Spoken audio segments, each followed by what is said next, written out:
What's up? The king of music, king of gaming, the king of YouTube, the king of all media, and the king of black people is back with another video. I've had this video in the vault for about a few to a couple years to a week to a couple days. And I know y'all have been checking on me for a while, so better allow myself to reintroduce myself and get back into it. Dragon Ball Sparking Zero Neo is trash because majority of the characters are reskins or were characters in the previous game you have to pay for, which is cool in a 2D fighting game like one of my favorite games, Dragon Ball FighterZ, or Street Fighter 6, which I barely played despite having DLC for, because when a character in a 2D fighting game, for example Street Fighter, returns from a previous game and you have to pay for them because they're DLC, their movesets reworked. As an example, DJ from Street Fighter always played like a slower and weaker version of Gaio, mainly because Capcom originally didn't want to add him into Street Fighter 2. They wanted to add two twins who were inspired by Bruce Lee, who were added in Street Fighter 3, Yun and Yang. But one of the workers in Capcom of America, James Goddard, who was a non-racist Latino/Native American,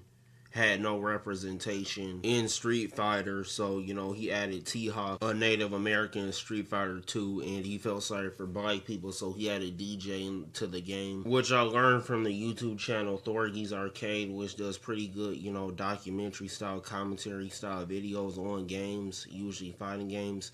But that's besides the point. Basically, that's the reason why Capcom didn't try on making DJ's moveset. Unlike the character M. Bison, who's called Balrog in the US, because they didn't want to get a lawsuit from Mike Tyson. Obviously, he's based off Mike Tyson. But due to Mike Tyson being a controversial figure back in the day, before he's just some retired old head, now he was a controversial figure and they made him a negative stereotype, kinda. So it's cool DJ's in the game. But when Street Fighter 5 did mediocre due to bad game design, they figured try and get, more niggas in the audience to make more money, to make Street Fighter 6 a successful game, which it is now. And they reworked DJ. And since DJ's a DJ, basically in order for you to do stronger moves with DJ, you gotta tap the button to a beat in the game, which makes him a mix-up character depending on how much rhythm a player got. So, which is a buff that makes him equal Guile instead almost as to Guile as he is usually. So a Street Fighter will do that for a character that's not DLC. Think about what they'll do for a character that's a returning DLC character to just make them stronger, to make them get money. But with the characters that return from BT3 that appeared in Sparking, they had no buffs. Mainly the OG Dragon Ball characters, which we did at Neba's. OG Dragon Ball takes place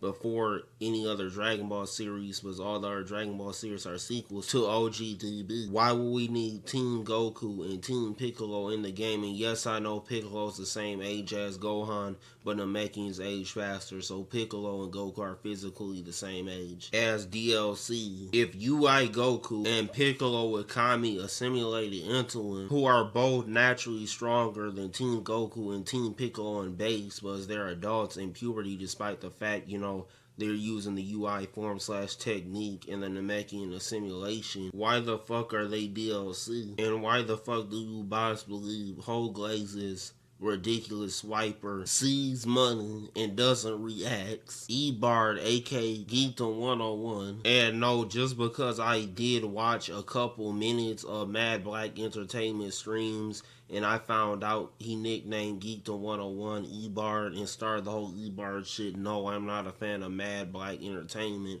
aka bipolar old nigga, not entertaining when it's obvious you can hear their voice even without them having the camera on.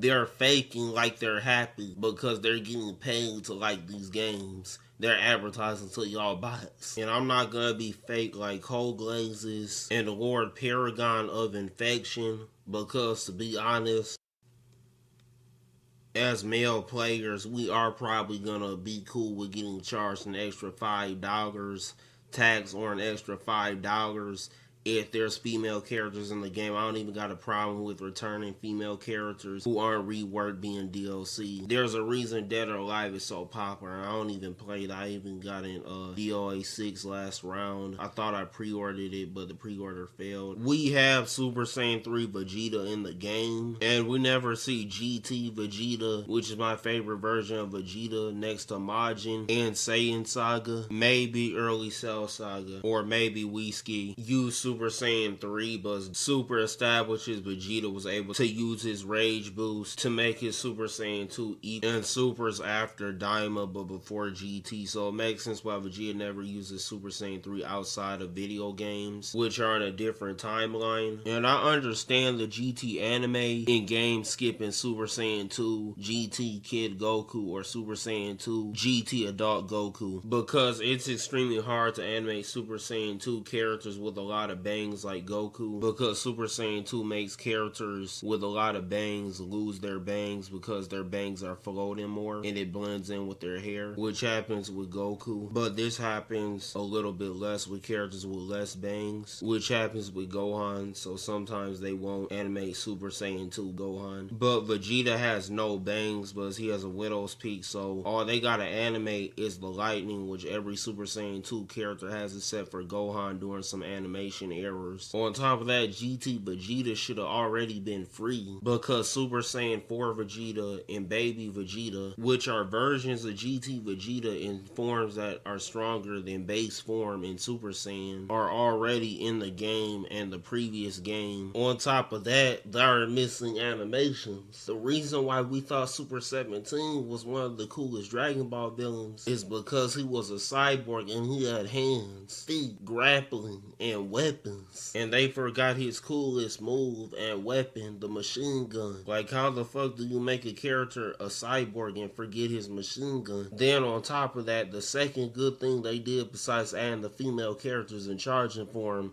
was Hellfighter 17, who can mind control Ranger 17 from N to Z and Dragon Ball GT into fusing with him. On top of missing moves, we got missing characters. Specifically GT Gohan, who would be excusable because he can just be a reskin for Ultimate and Super Saiyan 2 Gohan, because he uses the same form, same moves, and just has a different outfit. But GT Gohan, on the other hand, is an issue because he's the drippiest character in GT by far and has one of the best fights against Baby in GT and against Gohan in GT, which means he has enough normal attacks, combos, and supers in the show to make a moveset. And if they can put the Abomination, Goten, aka Go-Kart, because Mr. Satan's name is Mark, in Budokai 3, before they put the most important female character and second most important character behind Goku, who is in the first chapter of the Dragon Ball manga, Bulma, in Budokai 3, because that Abomination took her spot at the same time they was finna put Bulma into Budokai 3. The same time they were forced to release Budokai 3.